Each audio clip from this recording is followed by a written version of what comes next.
Hello, good morning সকলকে। আজকে হচ্ছে 1 মার্চ আর সকাল সকাল আজকে ঘুম ভেঙে গেছে। আজকে ঘুম ভেঙে গিয়েছে আমার ওই 5টা নাগাদ। কেননা রাত্রেবেলা আমি ঠিকমতো ঘুমোতে পারিনি। এখন আমি যাচ্ছি এক্সাম দিতে। তো এই যে দিদির কথা মতো হাই চপ্পল পরে নিয়েছি, কেননা এটাই রেস্ট্রিকশন আর কি, যে হাই চপ্পল পরেই পরীক্ষা দিতে হবে। তো চলে এসেছি আমার সেন্টারে। তো এখন আমি ভেতরে ঢুকবো, প্রবেশ করব, এন্ট্রি নেব।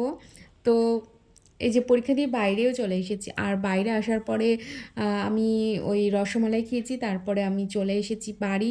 মানে এসেছি বলতে আসছি আর কি।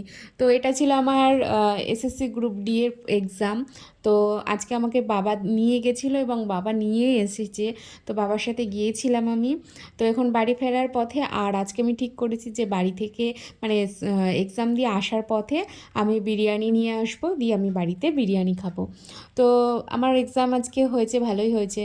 জানি না কেমন কী হয়েছে আর কি, মানে ভালো দিয়েছি, কিন্তু কতটা কী হবে জানি না। তো বিরিয়ানি নিয়ে আমি হাজির বাড়িতে। আর এখন আমি বিরিয়ানি খাচ্ছি, আর দারুণ অনেক দিন পর বিরিয়ানি খাচ্ছি। সত্যি কথা বলতে বেশ ভালোই লাগছে আমার খেতে।